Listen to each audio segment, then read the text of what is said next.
For years after my death, grandmother found my old cell phone and dialed Chloe's number. Chloe's irritated voice came through. For 4 whole years, and you finally decide to call me? What? Did those rich women run out of money? If they did, just go find a few more to sell yourself to. Don't come crying to me. I'm telling you I don't want to see you for a second, not even if you were dead. On this end of the line, grandmother was a bit stunned, her stooped figure looking exceptionally lonely. She held the phone cautiously and asked, Chloe, did you and Ethan have a fight? I can't find Ethan. After speaking, grandmother's cloudy eyes looked around the empty room and she murmured, as if remembering something. Oh, right. Ethan's dead. He's gone. How did I forget again? Perhaps because I couldn't bear to leave grandmother.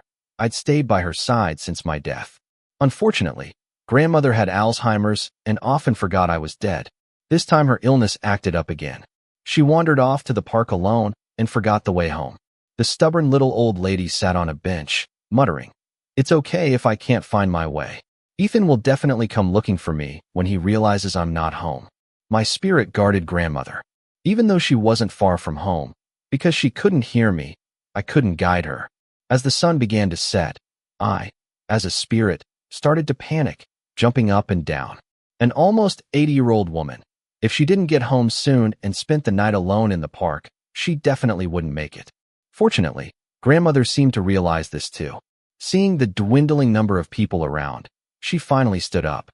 She approached someone and asked, Have you seen my grandson, Ethan?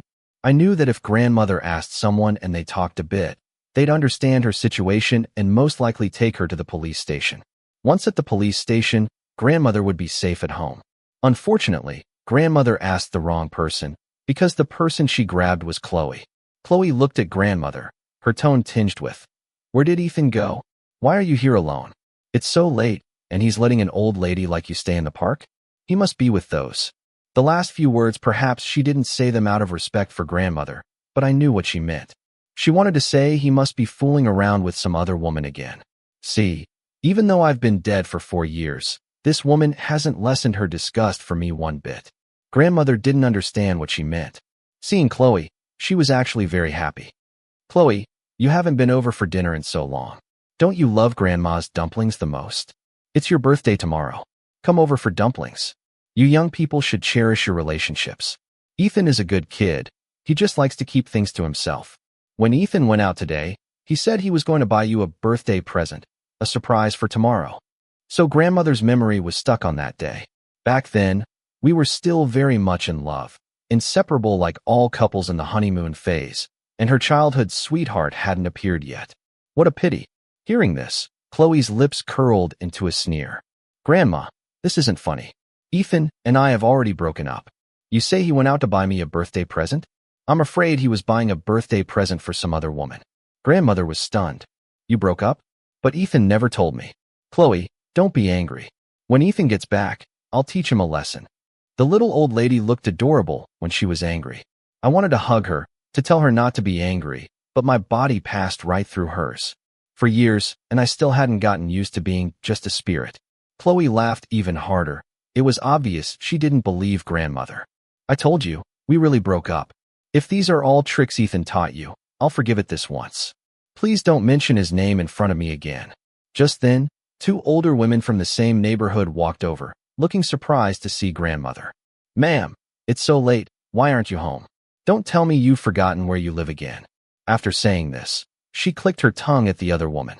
This old lady is quite pitiful, you know. She and her grandson depended on each other. Who knew her grandson died 4 years ago, leaving her all alone? Yes, I died 4 years ago. I remember that birthday 4 years ago. I went out full of joy to buy her a gift, only to see her in the mall arm in arm with another man. After walking out dejected, I received a private message on social media from a stranger. I opened it. Inside was a selfie of a man in a white shirt lying on messy white hotel bed sheets. Next to him was an exquisite, eye-catching brooch. Besides the photo, there was they say a childhood sweetheart can't beat a faded love. Do you think this childhood sweetheart can? I recognized the brooch. It was the birthday gift I had given her. I remembered it so clearly because although the brooch wasn't very expensive, I had handled everything from its design to the setting of the stones myself. Chloe never disliked it. She even wore it to important meetings. She said it was the symbol of our love. But now that symbol was casually lying on another man's bed. That's when I realized love could be so cheap. Hearing the older woman's words, Chloe froze. Various emotions flickered across her face. Finally, she asked in disbelief, "What did you say? Ethan is dead? You're lying to me, right? Ethan must have told you to say this. That man is best at sweet talk." The two older women were quite shocked. While helping grandmother, they muttered, "Who is this person? Could she be crazy?" Exactly. Who would joke about someone being dead? That's like cursing them. At this moment, grandmother also seemed to remember. She opened her mouth, her lips trembling, and finally said, "Yes, Ethan. Ethan is gone." Chloe stood there stunned, looking somewhat ridiculous, and my drifting spirit followed the two older women supporting grandmother back home. I even felt a sense of relief when grandmother went inside, glad that Chloe hadn't followed. Perhaps because she remembered my death, grandmother was very sad. The lonely little old lady sat on the sofa, her thin hand stroking my photo, silently weeping.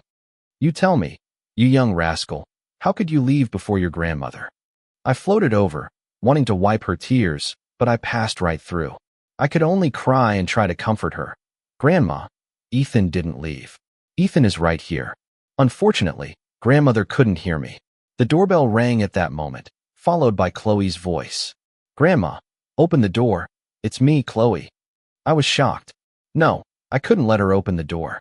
If she came in and found my old things, I didn't dare to think about the consequences. Grandmother was a bit slow. Hearing the doorbell and the calls, she slowly turned her head. She seemed to be thinking. Chloe's voice came from outside again. "Grandma, just let me in. Ethan, I've calmed down and thought about it. How could you possibly be dead? You're just trying to trick me into coming over. I'm here now, so stop pretending. Open the door." She banged on the door while furiously ringing the doorbell. I was very angry. Her shouting like this would scare grandmother. She wasn't like this before. Towards me or grandmother, she would always speak softly, afraid of her tone being too harsh. But now, besides ringing the doorbell, she had started pounding on the door. I was somewhat resentful. I rushed to the door wanting to warn her. As a spirit, I passed right through the door. Even though I was fuming, I could only float through. Because I couldn't teach Chloe a lesson, I got angry, so angry that tears welled up, but I was just a spirit. Even crying didn't bring the same release as before. I shouted in anger, "Yes, I'm just tricking you. Go away. Go away now and preferably never come back." Just as I was losing my temper, there was a thud from inside the house. Fearing something had happened to grandmother, I quickly went back in. Fortunately, grandmother was still sitting safely in her chair. Only the photo frame in her hand had fallen to the floor. Grandmother looked as if she had just woken up. She looked at the photo frame on the floor and bent down to pick it up. Then she held it and wiped my photo again and again. It got dirty. Ethan loved this photo the most. Luckily, it didn't break. Yes, that was once my favorite photo because that photo was taken by Chloe. Actually, I wanted to tell grandmother that this photo was no longer my favorite. My favorite was the one of you and me right beside your hand. After grandmother finished speaking, she stood up shakily and put the photo frame back in its original place. She stood there quietly, a smile back on her face. I sniffled. I didn't know if the little old lady's illness was a good thing or a bad thing. Look, the little old lady's illness had been acting up frequently lately. She had forgotten again that her Ethan was dead. The door was knocked on again at this inopportune moment. Grandmother answered, "Coming, coming." Then she slowly walked to the door. The moment the door opened, Chloe's angry face was still clearly visible. "Where's Ethan?" After saying this, Chloe's eyes scanned the surroundings. I knew Chloe was looking for me. Grandmother loved cleanliness and often cleaned the house. Since developing Alzheimer's, sometimes when I squatted nearby, I would see grandmother clean the house twice. The only difference was that after 4 whole years, the house still looked exactly as it did before. "Is that Chloe?" After losing her memory, the little old lady became even more endearing. She eagerly called Chloe in. "Come in, sit down."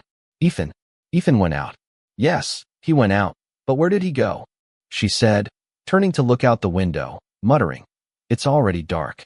Ethan will definitely be back soon. That boy never stays out all night. He said he needs to be with me at night to feel at ease." Chloe seemed to be in no mood to listen to grandmother, especially after hearing grandmother say I had gone out. The sarcasm in her eyes deepened. She was mocking me from the bottom of her heart. Fortunately, she didn't say anything too harsh, but instead walked towards my room. Since she was already inside, I couldn't stop her, so I just floated beside her to see what she would do next. The moment the doorknob turned, a room decorated in a starry blue theme came into view. Grandmother had carefully prepared this for me. Grandmother was very skilled. Even the blue curtains inside were hand-stitched by her. I loved it here. Even after dying, I would float around and rest on the bed. Unfortunately, spirits don't need sleep and don't feel tired. After opening the door, Chloe continued inside, her gaze falling on the photo of us on the desk. A flash of surprise appeared in her eyes, but it was quickly replaced by sarcasm. Don't you have other women now? Why keep the photo to reminisce about how badly you fooled me before? Ethan, the biggest regret of my life is ever loving you. With that, she quickly took the photo out of the frame and tore it to shreds. Still not satisfied, she slammed the pieces onto the desk. I pouted. You were the one who betrayed me first, so what's with all this grievance and anger now? Grandmother stood at the door, holding a glass of juice, asking, Chloe, what are you doing? Because she was angry, the little old lady's steps became surprisingly brisk. She angrily put the juice on the cabinet. Seeing that Chloe had torn up our photo, she immediately started to argue. Chloe, you're his girlfriend. How could you do that? Grandmother also knew Chloe wouldn't have done this before. Back then, she was very gentle. My meeting Chloe was purely accidental. She was the heiress of the Lockwood Group, and I was just a newcomer to the workforce. The Lockwood Group was practically the dream of every graduate in Austin. High salary, good benefits. Just getting a job, there was something to brag about at class reunions. And I happened to be one of the lucky ones who got an internship through campus recruitment. Unfortunately, the workplace was far more complicated than I had imagined. I remember in my first month, the company organized a department gathering. The department manager, Jessica, was an alumna of mine. We had met a few times during our school days. At the gathering, she insisted on me and another guy who joined the company at the same time having a drink, claiming this department gathering was specifically for us. I couldn't refuse and had to brace myself and drink 2 glasses. But the guy sitting next to me had already turned pale. He held his glass of plain water, looking somewhat at a loss. I sensed something was wrong and asked him in a low voice. The poor guy whispered to me that he was allergic to alcohol. The department manager, Jessica, took the lead, holding her wine glass and declared that newcomers had to have a drink. The guy looked troubled. Timidly, he explained in a small, I'm sorry, Manager Jessica, I am allergic to alcohol. I can't drink. Hearing this, Manager Jessica immediately burst out laughing. I'm allergic to alcohol too, but a little bit won't hurt, Kevin. Once you're out in the working world, you have to learn to drink a little, understand? A few others also started to jeer, and the scene became chaotic. I don't know where I got the courage, but I stood up and offered to drink for him. Manager Jessica, he really can't drink. If it's absolutely necessary, I'll drink this for him. How about that? And so, under their jeers, I drank 6 glasses in a row until I was completely dizzy. As I was resting on the sofa, I saw Chloe sitting next to me. She sat there quietly, and even though her expression was aloof, she was still so beautiful it was hard to look away. Perhaps because I had drunk too much, I boldly stared at her, and she, holding her wine glass, looked back at me with interest. Our eyes met, and I knew it was the feeling of a heart fluttering. Even as I was passing out, I was still thinking, how could there be such a beautiful girl? When I regained consciousness, I found myself pinned against the wall in the restroom. Because I was drunk, I felt lightheaded. Dazedly, I saw Jessica pressing against me, her hand reaching for my pants. The shock sobered me up a bit, and I started to struggle. Jessica, what are you doing? Jessica was no longer the smiling, approachable person she had been before. Her face had changed. What am I doing? Of course I want to be with you, Ethan. I like you. Look how handsome you are. How could I not be attracted? I promise, as long as you're with me, I'll give you the next project. Once it's successful, I'll promote you to team leader. After Jessica finished speaking, she started to press her lips towards my face. I was weak, but still struggled with all my might. I didn't want to ruin my life. Let go of me. Manager Jessica, you're breaking the law. Help. Someone help. My cries were not loud, but the noise outside was considerable. Just as I was about to fight to the death, the noise outside suddenly stopped. Then the restroom door was kicked open. I saw a tall, slender figure appear, and then she kicked Jessica in the stomach. That person pulled me into her arms and helped me escape that hellish place. And that person was Chloe. She was so charming back then. Right now, Chloe's face was grim as she coldly watched grandmother's trembling hands pick up the torn photo pieces from the table. Grandma, I'm not his girlfriend. We broke up a long time ago. He betrayed me. Grandmother's body stiffened. It took her a while to react. Ethan wouldn't betray you. 9 out of 10 things he said were about you. He remembered your favorite dishes, and even though he couldn't cook, he insisted on trying. Grandmother's voice was interrupted by the vibration of Chloe's phone. I glanced over and saw 2 words on her phone screen. Ryan. Her brow furrowed almost imperceptibly. Even though the phone kept vibrating, she didn't answer it immediately. I found it somewhat amusing. So she was the same, always preferring the new and tiring of the old. She had been so in love with her childhood sweetheart back then, hadn't she? What was this act for now? The phone vibrated for a while and then stopped, only to start vibrating again persistently. Chloe opened her mouth as if to say something, but ultimately clutched her phone and walked out. I was curious if they were married and what they would talk about. Well, I guess I was just really bored to want to know these things. So I followed Chloe, floating out of the room and then out the main door. Hello. Her voice was as pleasant as ever. Back then, I would often close my eyes, let her lean against me, and listen to her soft, sexy voice resonate in my ear. So she could be this gentle with someone else too. A voice came from the other end of the line. Chloe, why aren't you here yet? Chloe almost without hesitation replied warmly. I know. I'll be right there. Sure enough, she loved him just like before. One call from Ryan, and she'd be there. After hanging up, I saw the woman in front of me hesitate at the door.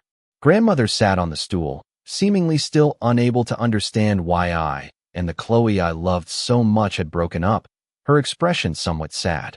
Chloe just glanced at her and then closed the door. Then she walked towards the elevator. As she reached the elevator, I had originally planned to go back and keep grandmother company, but then I saw her take something out of her pocket. Wasn't that my phone she was holding? This despicable thief. When did she steal my phone? You know, after I died, grandmother used this phone to tell time.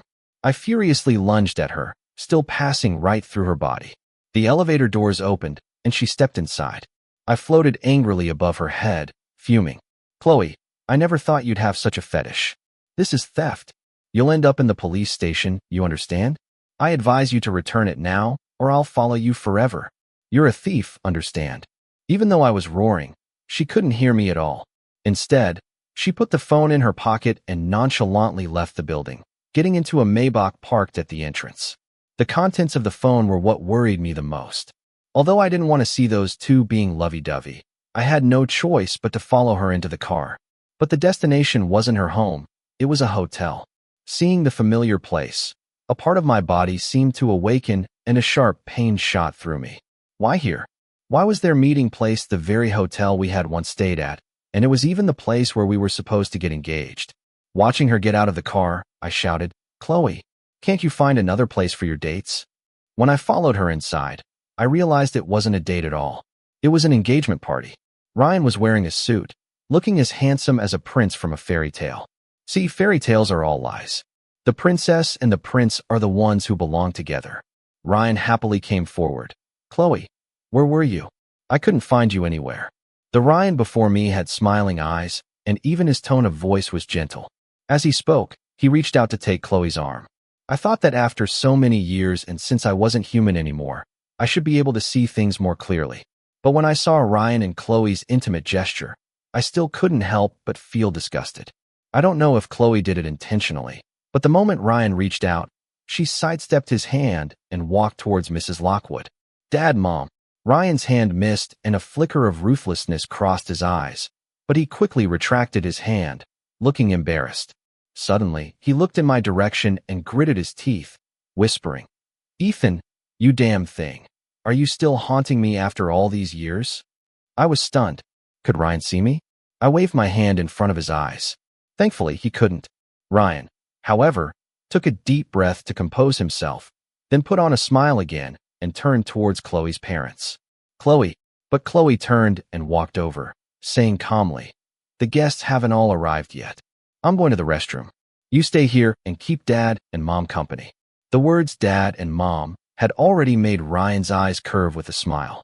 He replied softly, "Okay." I had no time to care what Ryan was saying to the Lockwoods because I saw Chloe clutching her phone, quickly walking towards the restroom. She wasn't going to the restroom.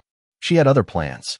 Sure enough, Chloe walked to a corner of the hallway, took out the phone, and pressed the power button. My heart also started to pound. Knowing I couldn't snatch the phone away, I could only clench my fists and stare intently at her actions. Soon the phone screen lit up. Just as I was tensing up, the screen flickered and went dark. She tried again, but the phone still wouldn't turn on. Right, it seemed like it had been a week since grandmother last charged it. It had just flickered. Maybe it was broken? However, Chloe took out her own phone and dialed a number. "Nancy, come out for a moment." Nancy was her assistant. She came out quickly after receiving the call. Chloe handed her my phone. "Get someone to fix this as soon as possible. Also, look into Ethan's whereabouts." Nancy took the phone, a hint of confusion in her eyes, but she still agreed. For years, a whole 4 years, and only now did she think to check on me? Unfortunately, I was already dead. I even started to imagine that she would be very happy to learn that I was indeed dead.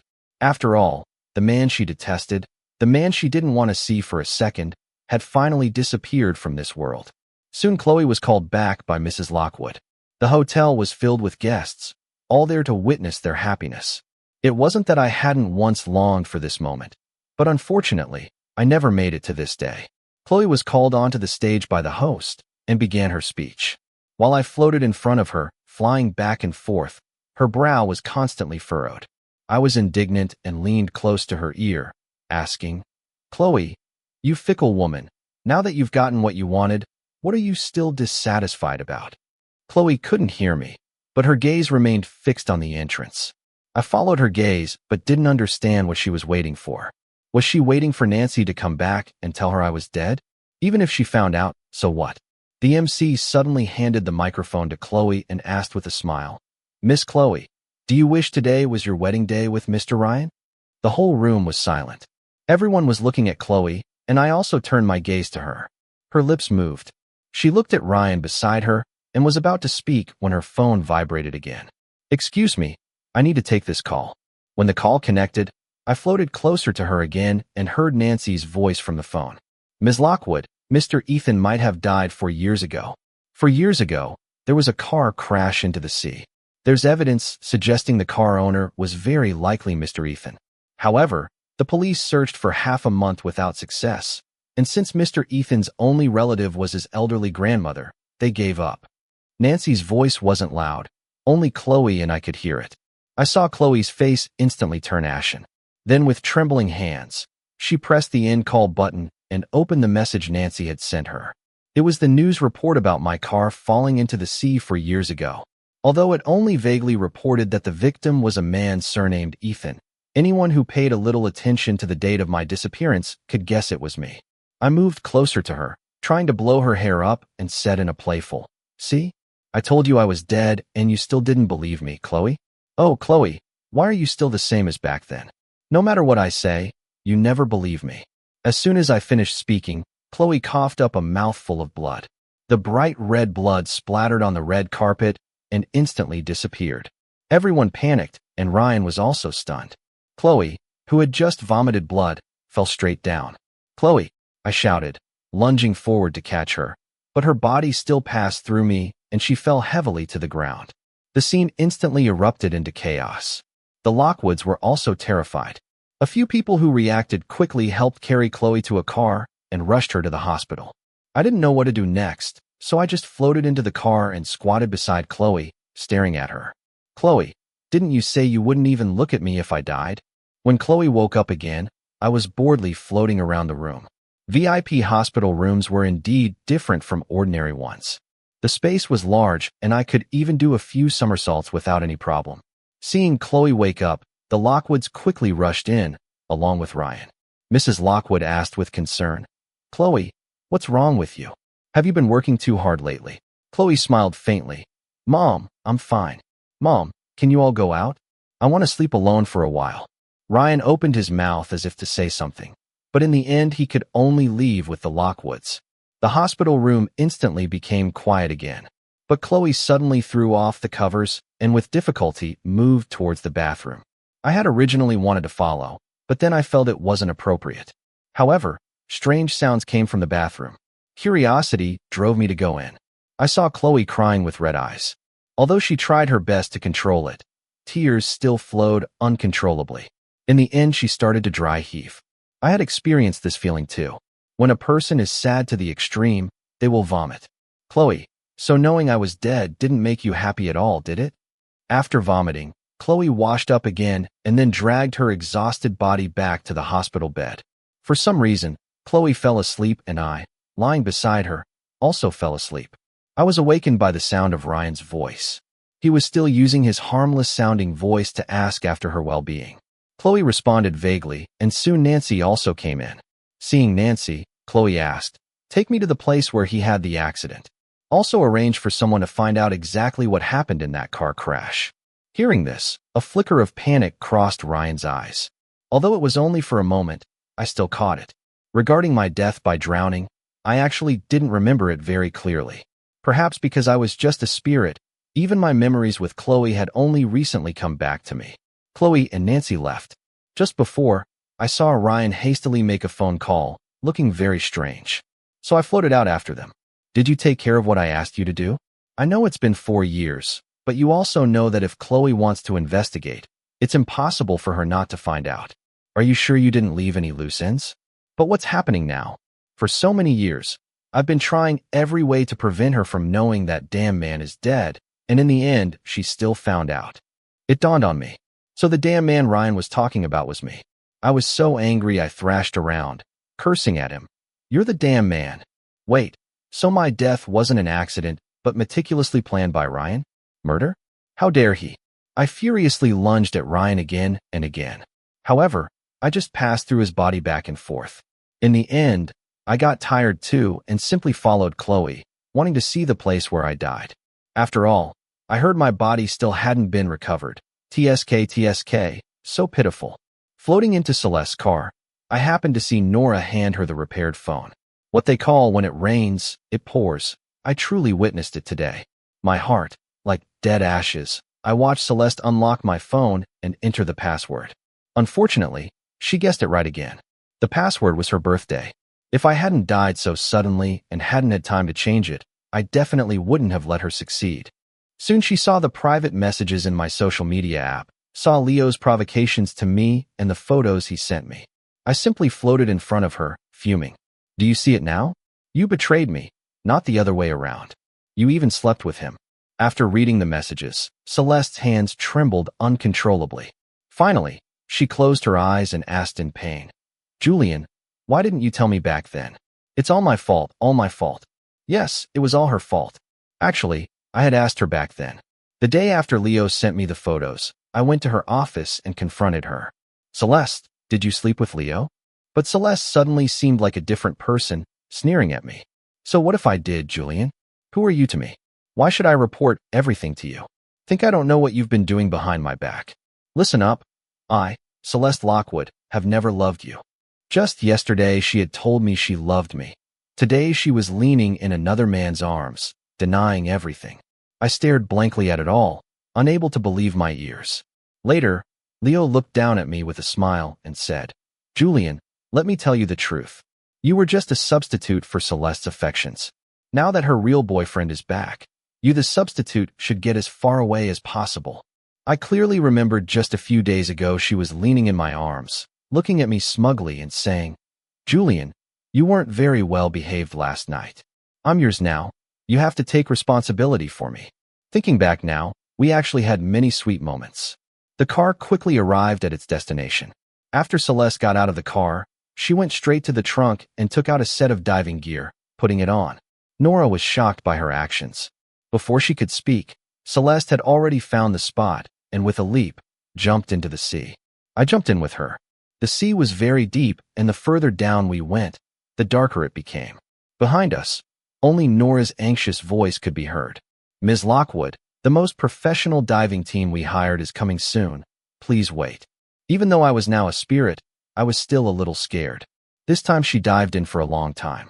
Even when her oxygen was about to run out, she was reluctant to leave.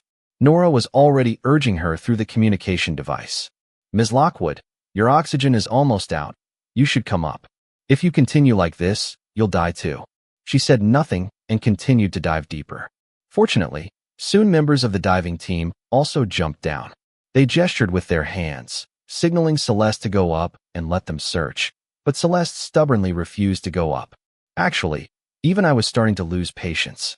The seawater was so deep and cold, and the deeper we went, the lower the pressure. Even the police couldn't find me, let alone her. Just as I was about to float back to shore, I saw the professional divers gesturing to Celeste. Celeste looked in their direction. Her voice finally found it. Following the direction of the divers' flashlights, Celeste and I saw a wrecked car submerged at the bottom of the sea. The car body was entangled in seaweed and the car was filled with water, and I, sitting in the car, was just a skeleton.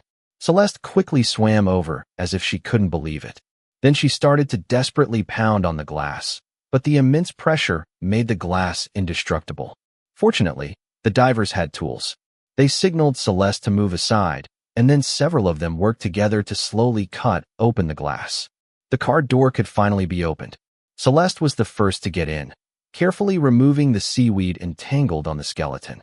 When she saw the diamond ring that had fallen in the car, Celeste choked out, "Julian, how ironic. That diamond ring was the one she had proposed to me with, the one she gave me, and now we met again in this way." The low oxygen warning sounded at this moment.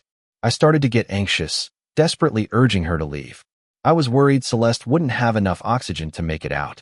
She reached out and gently held the skeleton in her arms, continuing to murmur, "Julian, I'm sorry. I made you wait so long." Celeste was rescued by the diving team.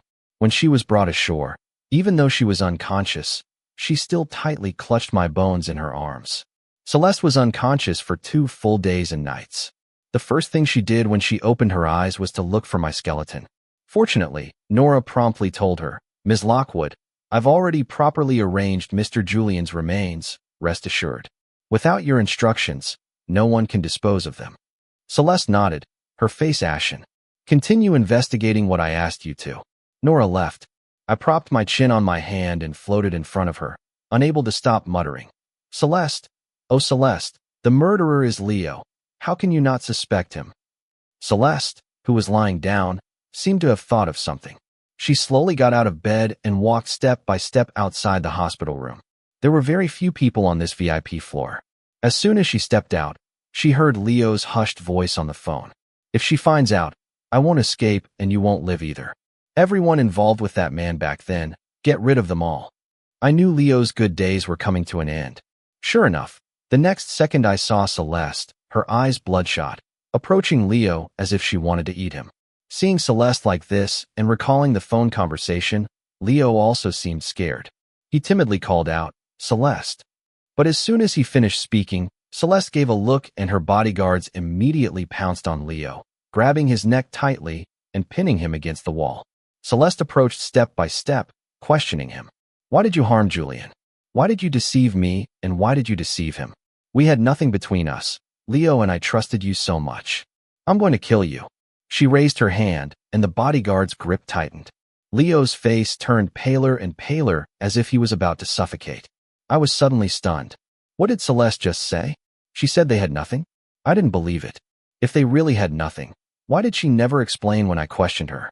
Why did she get entangled with Leo while she was with me? I watched the scene coldly.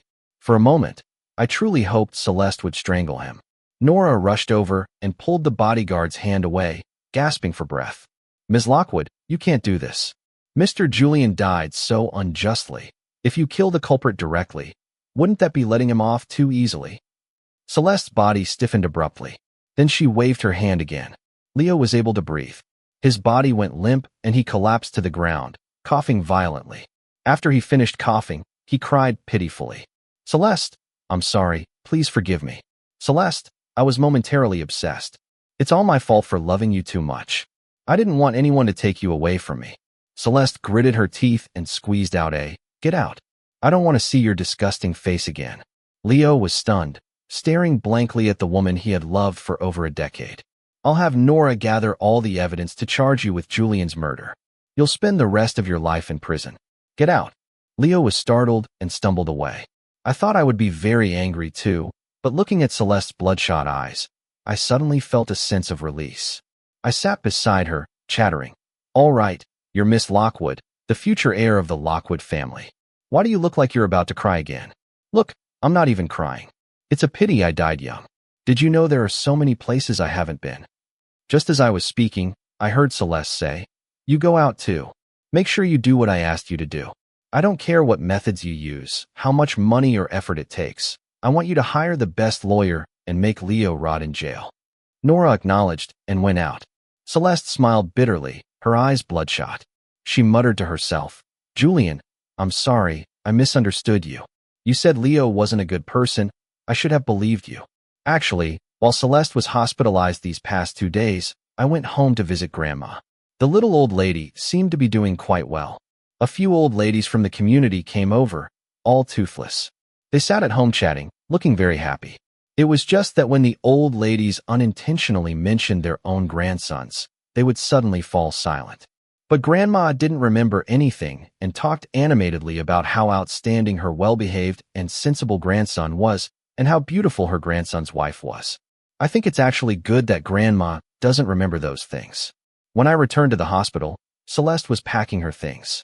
She placed her phone on the bedside table, took off her valuables, and then holding my phone and a letter from who knows where, she avoided the hospital surveillance and went to the parking garage on the B2 level. I didn't know what she was going to do, but I had a vague feeling that something was wrong. Seeing her sitting in the driver's seat with a blank expression, I immediately followed her in.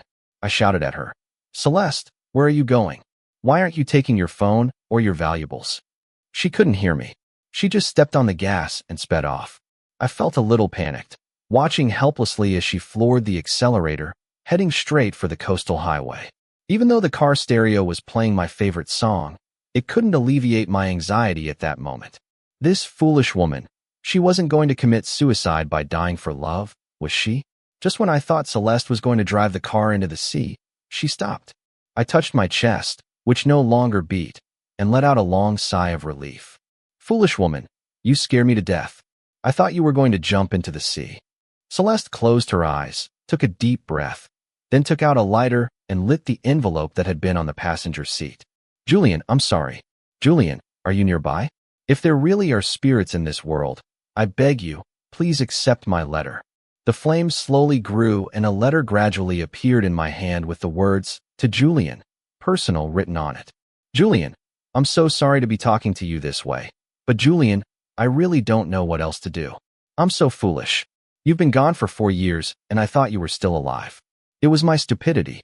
Only now do I realize that Leo tricked me so easily with just a few photoshopped pictures. I didn't even know he had sent you those kinds of photos and messages privately. Julian, I swear, I never touched him from beginning to end. I only had you, and you were never anyone's substitute, much less his substitute. You were just you. Remember you once asked me why I chose you, and when I started to have feelings for you? I'll tell you the answer now. It was at that party. You were in trouble yourself, but still protected others. It was so foolish and cute, so my heart was moved. Did you know, Julian, I saw your alternate account on your phone. It was filled with your records of our time together. There was our first date, our first kiss, and our first. Julian, Grandma was right. You are a kind-hearted and thoughtful boy.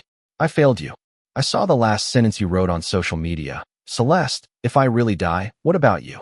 Will you die with me? Now I can tell you. I can, Julian. Wait for me, okay? The alternate account was indeed where I kept my diary. Everything in it was set to private. It was only a few hundred words, but I read it for a long time. By the time I reacted, I heard Celeste stepping on the gas. The Maybach front was facing the sea, and with her foot on the accelerator, at this moment, I knew exactly what she wanted to do. Celeste, are you crazy? I don't want you to die for me. You live well, do you hear me? But she couldn't hear my shouts, and at that moment, the car plunged directly towards the sea. Memories began to flood back. I felt like I was back on the day I fell into the sea. Countless amounts of seawater rushed in, choking my nose, throat, and lungs, burning with a deadly pain. Death itself isn't scary. What's scary is the process of dying. Watching the seawater slowly submerge the Maybach, I jumped into the sea without hesitation. Even though I knew that even if I jumped in, I couldn't do anything, but I still dived in, watching helplessly as Celeste closed her eyes and was submerged along with the seawater. I went into the car and looked at her closed eyes. Wasn't this gentle and beautiful girl before me the person I once loved deeply? But now she was going to die too. The sea was so deep. I sank deeper and deeper with Celeste. Just as I was feeling dejected, a voice came from behind me. "Julian, is that really you?" I turned around and saw Celeste floating outside the car window. Looking again at the other Celeste still in the car, I understood the one outside was her spirit. "It's me." Celeste looked at me, looking very happy. She asked, "Julian, can you take me with you?" "Take her with me?" "Of course not."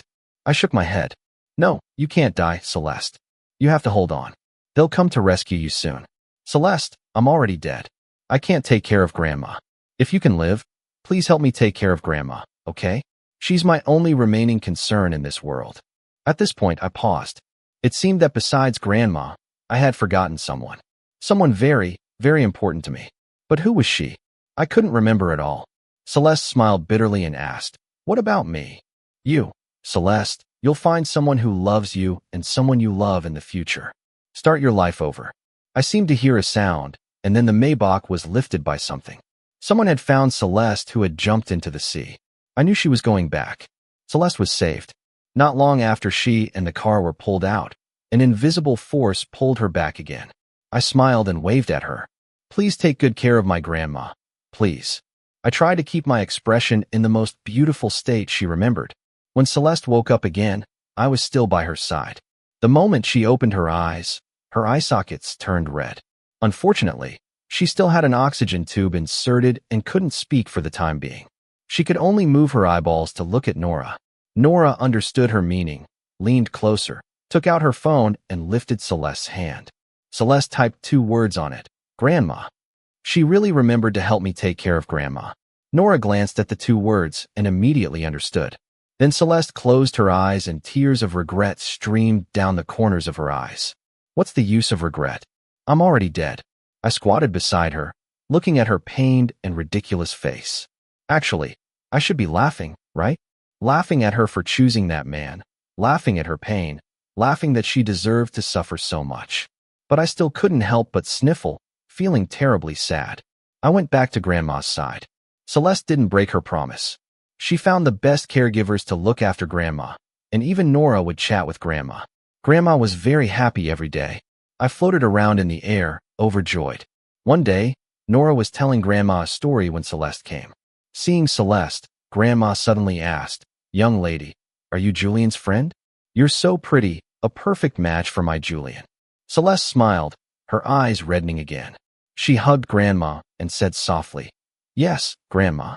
Julian went on a business trip to a very faraway place. He asked me to spend some time with you." So Grandma's illness was getting worse. While Nora stayed with Grandma, Celeste once again walked into my room. Seeing the photo she had torn to shreds earlier, her body began to tremble uncontrollably. Fortunately, Nora noticed in time and supported her. "Miss Lockwood." Celeste waved her hand. "I'm fine." Then she pushed away Nora's supporting hand and walked step by step into my room. Looking at the photo she had torn to shreds, which was still on the cabinet, she began to desperately piece it together. Later, she found the diary I had placed in the drawer. After opening it, she saw her name written on every page, and Celeste broke down again. Because I had written in my diary, "Celeste, we have to be together forever. Celeste, you promised me you would love me for a lifetime. Celeste, how could you have another man behind my back? Celeste, will you only be happy if I die?" Those were the questions that once troubled me. But now I knew the answers. Because of Celeste's meticulous care, Grandma lived a very happy life. I continued to stay by her side, watching this lovely little old lady. Suddenly one day, the little old lady grabbed Celeste's hand and stared at her, saying, "Do you remember? You and Julian had a child." As she spoke, she even took out an ultrasound report from the bottom of a box and gave it to her. Celeste was stunned, her whole body trembling. She asked in a hoarse voice, "A child? Wasn't that child, Grandma? What happened to the child?" But no matter how she asked, Grandma didn't know. And at that moment, my mind buzzed. I remembered. The most important person I had forgotten besides Grandma was our daughter. Back then, she was heavily pregnant but wanted to break up with me. She originally didn't want to keep the child, but finally told me that after the child was born, I would raise it and we would have no further connection. Who knew that just after the child was born, the doctor announced she had delivered a stillborn baby. That day, her parents took her away and blocked all my contact methods. But after she left, a doctor refused to give up and with great effort saved the baby who had been declared dead. From then on, I raised the child by my side, never revealing any news to Celeste, not wanting to hinder her bright future. But then I suddenly died. After my death, Grandma fell seriously ill. The elderly woman already sick was also taking care of an infant and simply couldn't manage. In the end, the community decided to send the child to an orphanage. I lost those memories and I didn't even know which orphanage the child was eventually sent to. Next, I witnessed Leo being imprisoned, sentenced to life imprisonment without parole. I knew this was the best Celeste could achieve. Leo couldn't die, but he couldn't get out either. I also saw Celeste bury my body with my husband Julian engraved on the tombstone. Leo, who was imprisoned, suddenly requested to see Celeste in his third year, saying he had news she wanted to know. Celeste didn't really want to see him, but fearing she might miss news about our daughter, she met with him. Leo looked at her infatuatedly through the glass and smiled. "Celeste, I thought I'd never see you again in this life. I still don't understand. Where did I lose to him?" Celeste's patience had run out. She said with disgust, "What about the news you mentioned? If it's just to say these useless things, then there's no need to say anymore." As if afraid Celeste would really leave, Leo suddenly spoke. "I know you two have a child." Celeste's fists clenched tightly. "Tell me, where is the child? What did you do to our child?" Leo giggled, talking to himself like a madman. "I have everything. I just wanted one woman. Why did he have to interfere? Why did you have to give birth to his child? I could have let him go, but who knew he was even carrying your child? Wasn't he just trying to tie you down with the child? So he deserved to die. I shouldn't have been lenient back then and let that old hag and the child go." I knew this man was completely insane. He had become deranged in his pursuit of Celeste. Celeste wanted to ask more, but Leo suddenly coughed up blood.